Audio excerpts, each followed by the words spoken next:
Alrighty, let's get this started. So we'll be playing as Kublai Khan, the Mongolia variant. Here are the unique bonuses: secret societies, monopolies and corporations, and heroes and legends mode is on. And let's think. So this is a tough decision. On the one hand, I want to work this 5-yield tile as quickly as possible, but on the other hand, I don't want to lose these sea resources by moving inland. I think we're going to wind up settling in place, because even if we move here to get the spices, then we're stuck with all these 2 food and these 2 food 1 production tiles. And for me, I think the most important thing to do is to maximize your production as early as possible. But then that makes me wonder if maybe we shouldn't. Let's see if we can find out a little more. No, we cannot. Alright, we'll settle in place. Okay. Seeing as we're Mongolia, we'll be doing animal husbandry first. I like to always go scout first. The reason being, the quicker you find all these extra goodie huts, the quicker you find all these extra city-states, the quicker you get a return on that production. Whereas with a warrior, that extra turn and that lack of movement actually really hurts, in my opinion. So we'll find this guy right here. Hopefully we're gonna get an envoy, fingers crossed, and hopefully it's a useful city-state. Geneva. Ooh, that's a really good one. So now I know you might be tempted at first to think that because Mongolia is a war-based civ, that wait, is that already a governor on turn 4? Jeez. Alrighty, well, we got our hands full this game. Maybe this city-state will only be useful as a potential invasion spot. Ooh, see, this is really nice. What I really like about a city right here, because we got 1, 2, 3, 4 tiles away, high production tile, and a really good source of food. That's gonna wind up being a really nice city for us. Now, I want to get this next settler out as soon as possible, so I'm gonna switch to settler right after we get to that 2 pop. I'm probably gonna go with the builder. We're gonna okay, just 1 turn. We'll wait that out.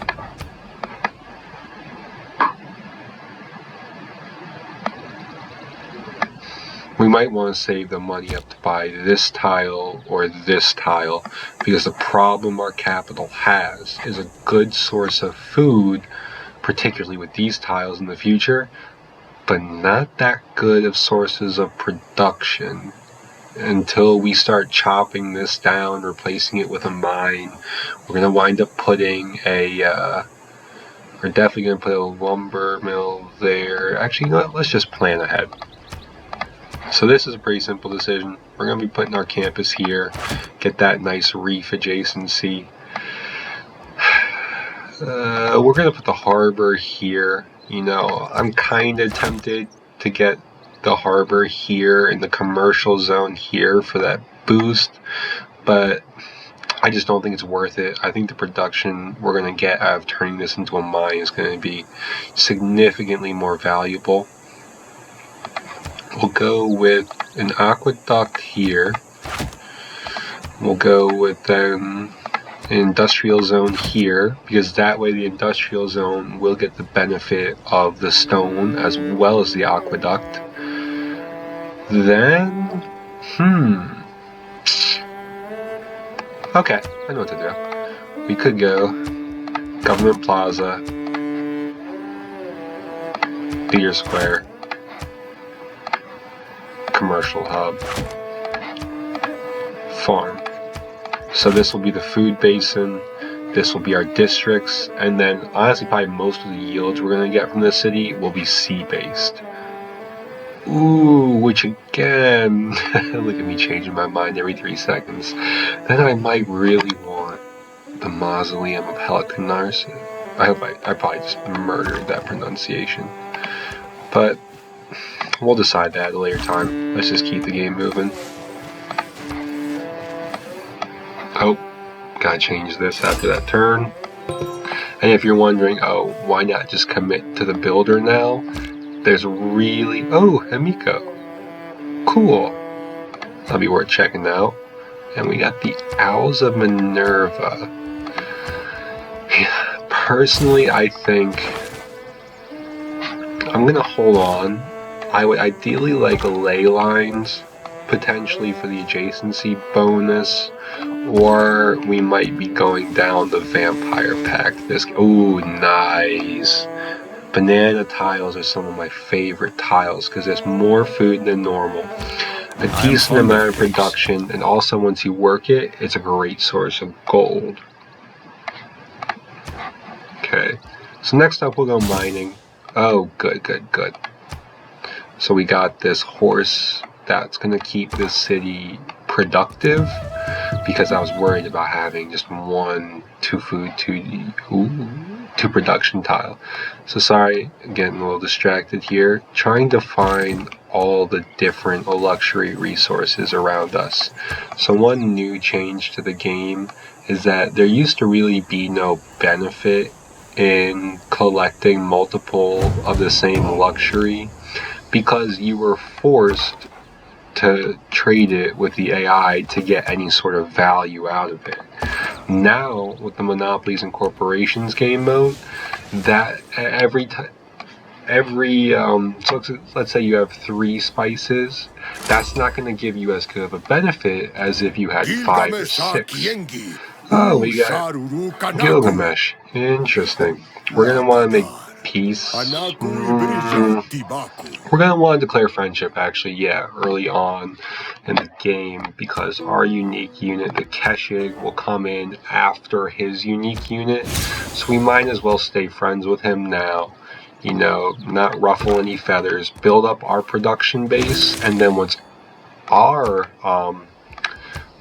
unique unit comes into play, that's when we'll see how good friends we really are. Okay, wonderful. So we got another source of spices. In order to even have a monopoly, you need 2 copies, and they must both be improved. So getting that second copy is really valuable. Honestly, later in the game, it'll likely be worth it to build a city purely to get a second copy of a resource. Now let's get that little hut. Okay, dyes, interesting. I don't know all the Monopoly benefits off the top of my head. If you're wondering why I have 2 economic policies, that's one of my leader's abilities. Which is very useful because, here, let me kind of go into why this is so useful. So normally you're torn between choosing God King or urban planning. Now, I almost always go God King because I think it's important to get that early Pantheon, because that early Pantheon can really provide you some awesome advantages throughout the game. But it stinks to give up this 1 production early on.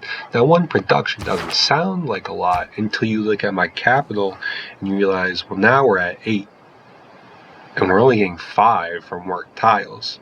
So, that's over a 10% increase to my total production on turn 10. Now you have to remember that if we're having that big of a boost to our production, 2 in 1 city, but it looks like we might have a little issue getting it. I wouldn't be overly surprised if Scotland's probably a lot closer to this resource than I am. But, might as well. Can't hurt. So where is he? Sterling's there. Okay. Interesting. So I wonder if this is... No, this is Sumeria's delegate. More interesting. Huh.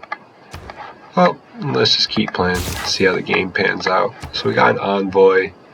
I can't get suzerainty of either of these cities, so we're just going to hold on to that for now. What we're doing right now is we're saving up money because we just don't know what we might need it for. Okay. So we have a Barbarian Scout. Do we know where he's coming from? No. I am a bit curious. Where would he be coming from? Where he would reach us instead of Geneva? Or maybe he did see Geneva. I don't know. So we'll buy... okay. How much? 2 more turns? Okay, so we'll buy a slinger when this settler is ready to go. Make sure he's all nice and protected. Oh, Caguana.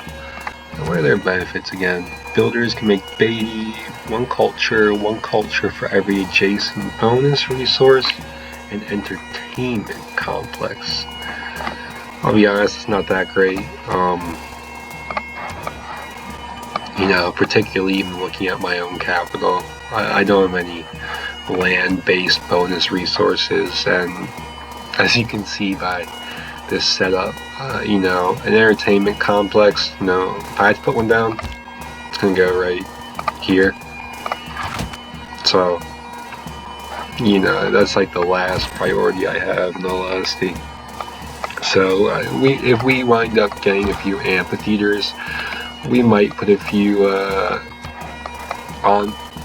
Oh, there's 3 there. Ooh, and I know Cocoa is a pretty good monopoly, I think.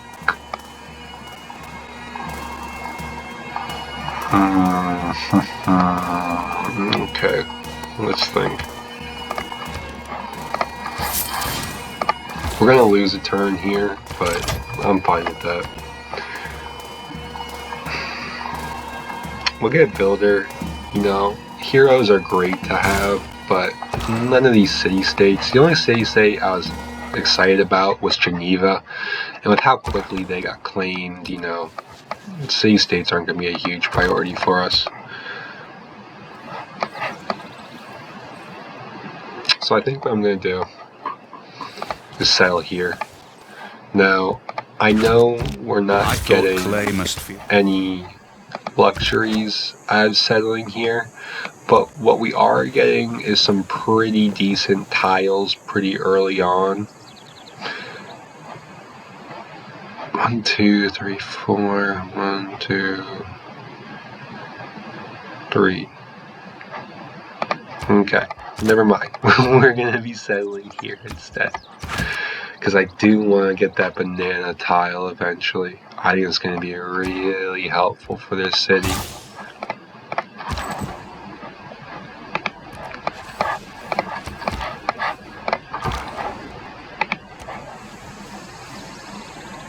Now, my particular game style is a bit what people might call city spamming.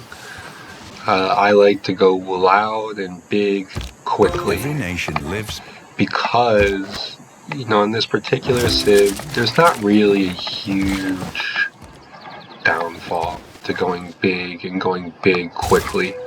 In some of the older civs, you would have that happiness problem where if you went too big too quickly, your entire civ would just crumble.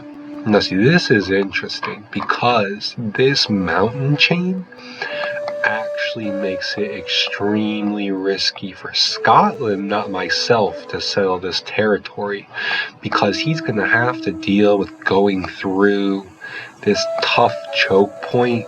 He's going to have to go through the choke point that's all hills, or he's going to take this huge lopsided, all the way around, and he has to pass a volcano to do it also. Whereas we, we'll have a trader up eventually.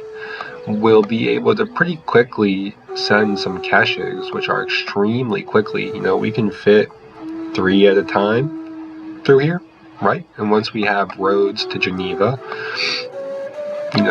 and the road here, that's not going to be a tough ask to project power right here.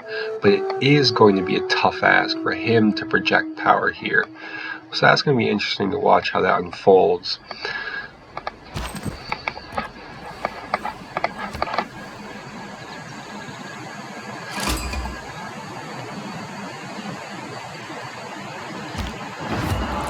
We're going to make a slight adjustment too.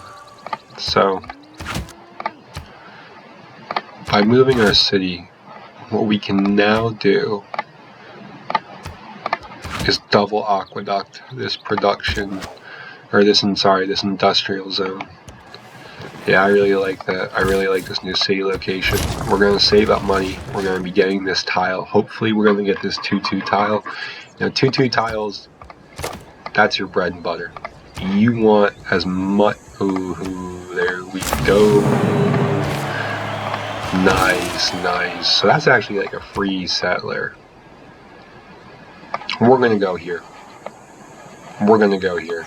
You know, part of me wants to settle this territory first because, you know, we're going to get the settler there quicker. And there's some really good tiles off the bat, but I can't overlook with monopolies and corporations. 4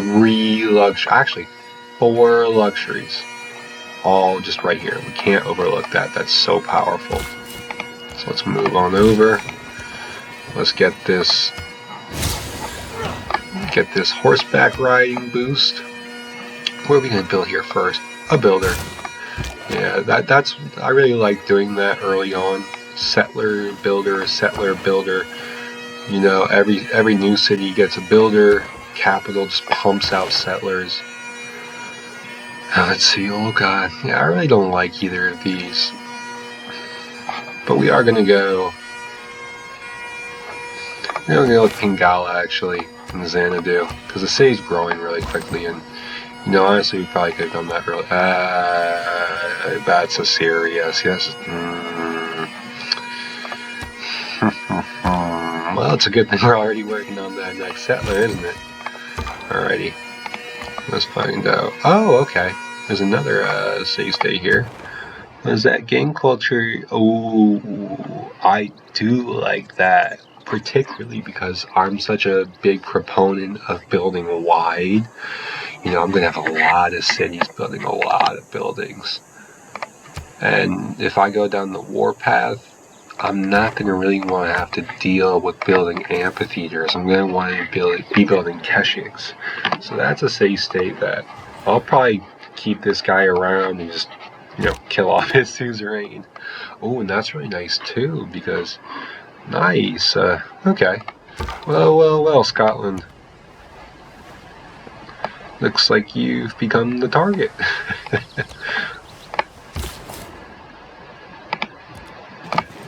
Alright, link them up. Now, what can I do with you? Let's just get to work on this. Because this will actually, when we improve this rice, we'll get the bonus to irrigation, which will allow us to work the spices quicker. And then I might need to focus on this the sea infrastructure. So here, this is, if no one's already seen it, industry. So industries come first. I'm going to need a second copy of a luxury. Then I can place 1 industry per luxury at a city. And also, so let's say with this city that we're going to be building, let's say I build a cocoa industry. And then later I get a second dye. Well, I can't build a cocoa industry and a dye industry in the same city. So you have to really think and be intentional in cities where you have multiple luxuries. What bonus do I want? You know, is this city really pumping out gold? All right, we'll focus on the gold monopoly or the gold industry. Is this city pumping out science? All right, we'll go science. Honey. Wow. So actually, Assyria. Hold up. If they're there. Can I just pay him to do my dirty work for me and just invade him after the fact? He got sanguine pact. Darn. Where am I going? Can I ask him? Where do I? I'm a brain fart. Maybe I can't ask him to go to war yet. Anyways, we'll declare friendship. Send a delegation. Because you, my friend, are not the target. Poor Scotland is.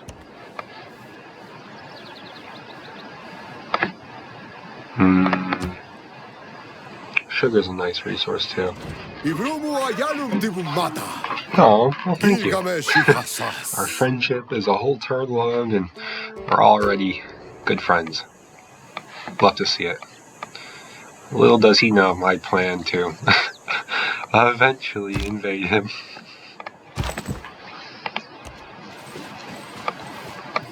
Alright, so it looks like he's building this. Wow, we are really close, the three of us. For a standard map, I thought we'd be a little more spaced out. But we'll roll with the punches, baby. Oh, this is a really nice city, that one right there. Nice, we got that irrigation boost. I really like this city because it's going to have a really nice campus. And it's very intentional, right? So like these food tiles are really good food tiles. These production tiles, I mean, they could be better, but you know, he'll probably mine up this hill, put a lumber mill here. They're really intentional. They do one thing really well. You know, where a lot of people get stuck later in the game is they have a bunch of very average tiles. You really need to be improving your tiles to be intentional so that your city really gets good at one thing. Maybe that one thing. Is he just standing there? Let's figure it out. But back to the initial thought process. If your city is really good at building, you know, is really good at building units, fantastic. If it's really good at producing, pays to keep amid thy neighbors. Blood fades payeth men at great expense. Okay. They technically are going to be paid at your expense in the end, but alrighty. Where was I again? Oh, right. You really want to make sure that you have cities that do one thing really well. You know, a player that has one city with 50 science, one city with 50 production, and one city with 50 culture is going to do a lot better than the person that has 5 cities that have, you know, 10 science, 10 culture each, because even though they wind up being the same numbers wise, the consolidated power makes it a lot easier to manage. You know, if you have a large empire, the numbers at the start are going to be the same, but you're going to need a much bigger military to patrol your borders. So what's going to happen is, let's say I have, you know, 3 or 4 cities that are average, and Assyria has 2 that are really strong. He can just project his entire military might across my empire, and I'm going to have to be fighting all over, which gives him the ability, because he can open a war on all fronts, and then once my army is scattered, consolidate into one single force, and then take a city. And then all of a sudden, my numbers advantage is gone. And all of a sudden, there's a huge swing in power. So that's why I like to expand quick and early, because the quicker I get my cities up, the more time they have to get strong. You know, if you wait too long in the game, you're really going to only have like 1 or 2 cities that are any good. But if you're getting these cities up quickly, then you can get to work on builders quickly, which means you get the better tiles quickly, and it all just keeps building up. Alright, I'm not quite sure what he's doing there. At first I thought I was blocking a settler from coming through, but now I think I've just been sitting there.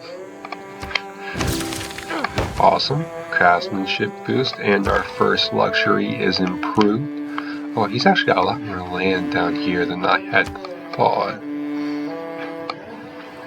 Really interesting map so far. So we're going to settle here. Get that nice little campus adjacency. Absolutely no loyalty pressure. Oh, and we got some nice air score for our troubles.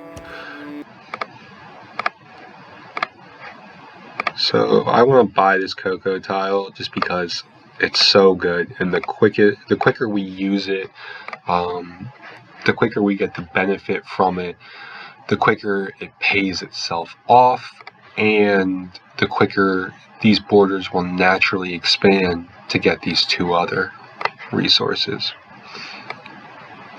Okay. So we got another settler. What do we want to build next?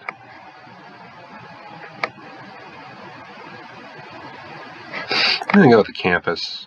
That's right, I don't even have bronze working yet. We're going to go with the trader then.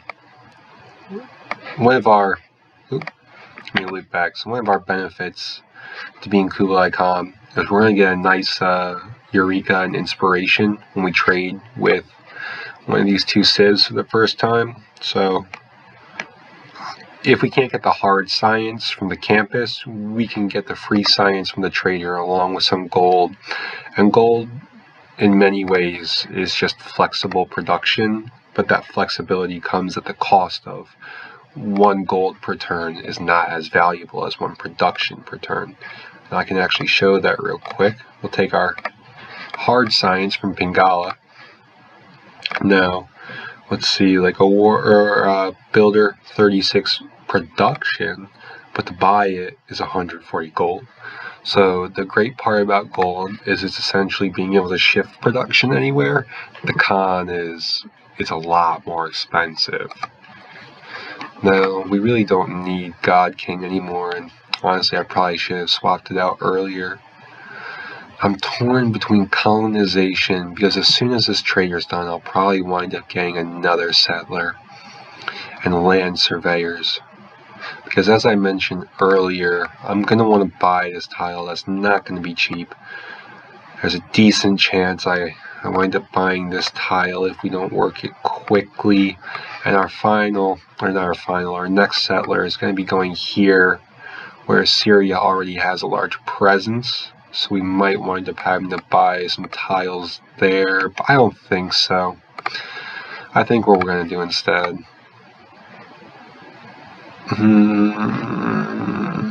yeah, we're going to go colonization.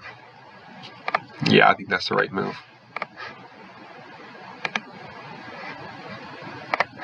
Let's see if we can find any goody huts down here. A lot of the time, the computer will just forget to check, some of the lower yield tiles. So if you just go into the tundra, more often than not, you'll get lucky and find a free little goody hut there.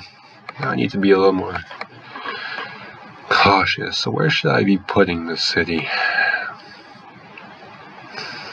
Can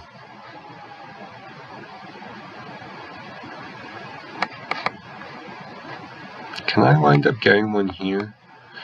So if I were to build a city here, it'd have to be on the sheet. So that way we're 1, 2, 3, 4. 1, 2, 3, yeah.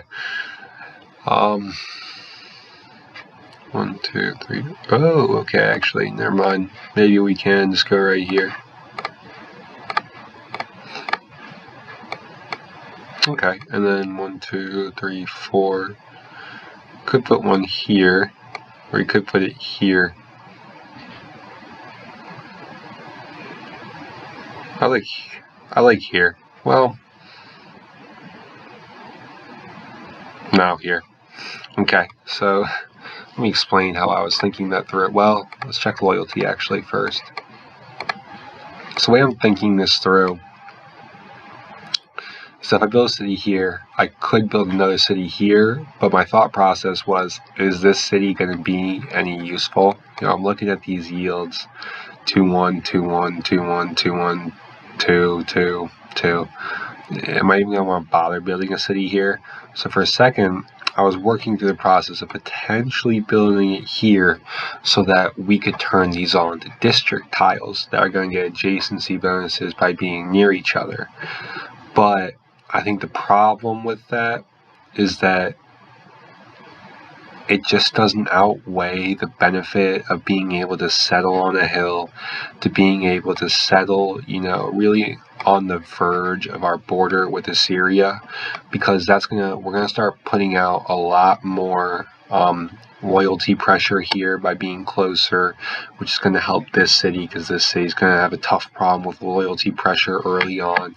It's going to make it a lot cheaper for us to buy the spices, to get the industry up quickly. I think this is definitely going to be the right move. All right, we got another turn. Take down that settler, or not settler, that scout. I wish that was a settler. I could use a free one. Alright, got a free one, but always need more. Hopefully we can shoot this gap. I'm really interested to see what's in here. And his military score is getting decently high. It might be worth paying him off, keep him busy. Keep him off my plate. Now this city really needs a 2-2 tile.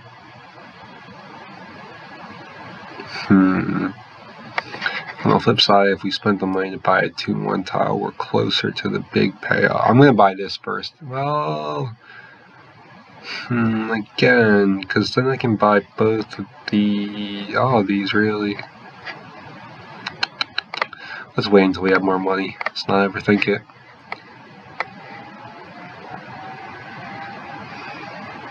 This would be nice.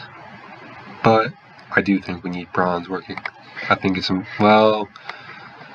because if bronze, if iron's right here, that's going to mess up my cities.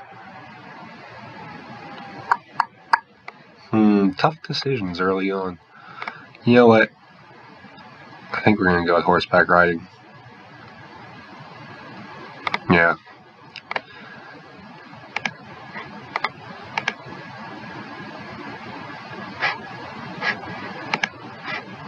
I think our focus is going to be getting the infrastructure for war built up. So getting those. Well, then again, I can't do that, can I? Without the encampment. Yeah, we're going to have to do bronze working. And cross those fingers that it does not mess up my beautiful adjacencies. Oh, it would hurt my heart to see iron here and here.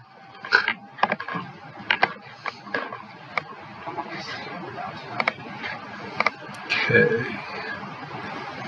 Mysticism. Actually, I wonder, do we have any good spots for any good appeal spots? No, not really. Because the other good appeal spots are luxuries. I'm going to be working those. What about over here? Ooh, even worse. Alright, this is not going to be a preserve heavy game. Right. Settler it is. Get that good old settler spam. One thing I just noticed, we really haven't had a lot of barbarians this game. Now, ideally, I'd like to trade with Scotland because the end goal is to invade Scotland. So I don't know how many chances I'm going to get to trade with them for the first time.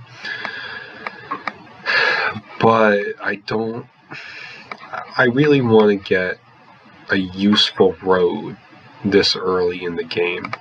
And if I send this to I get a really useful road that's going to connect these two cities. It's also going to give me a really useful road to project power in our later wars against Assyria. So we'll start that. Well, we got bronze working. Awesome.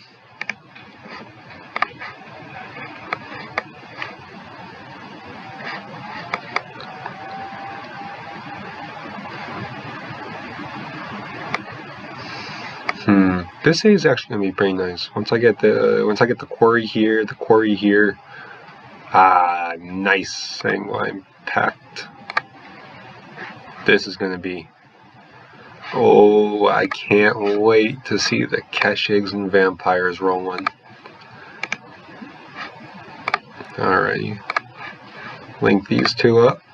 Where's the fire? Fires are... darn, there's some really good yields that come out of fires. I wish that had been closer to us. What is this?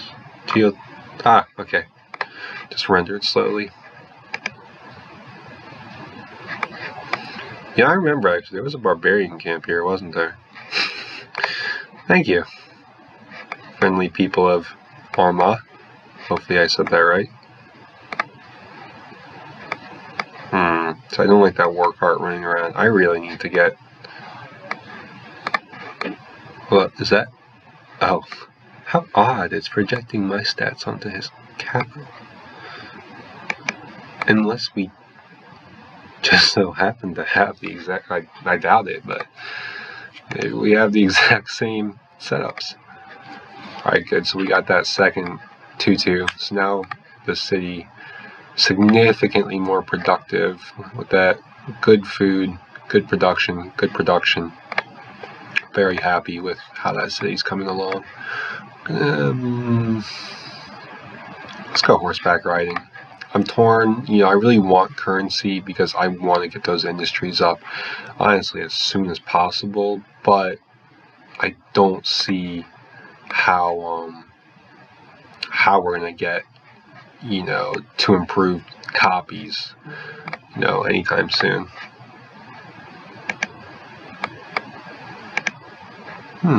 Interesting.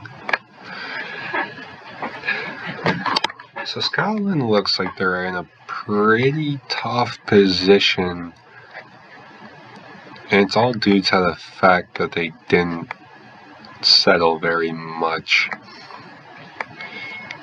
Now they really only have this land, which actually this land might be enough for them, but I think it's going to be tough for them to get a grip now on where Syria is. Particularly with Vilnius. Yeah, so he's got that city there. If I were Scotland, I'd be rushing to get a city there, but we'll see. And who is this? Vilnius? What are they again? The highest active alliance level of all your theater squares. Let's see. Wow. Nice.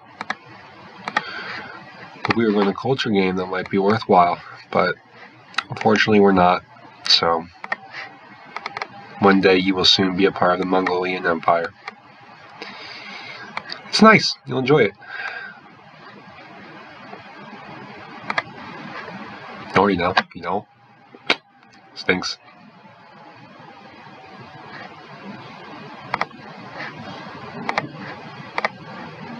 Nice, we got another city up. Now, I'm going to send this one down this way, probably. Oh, unless, is that a river? It is. Ooh, that means there's fresh water on this tile. Ooh, and 2-2. Yep. Alrighty, never mind. Sending them that way. I'm going to go with the builder here.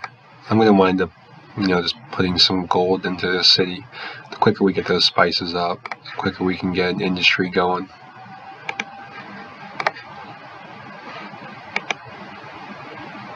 But it has been a little over half an hour, so I guess we'll take a break here and pick up on the next episode. Thanks for tuning in, and looking forward to seeing you next time.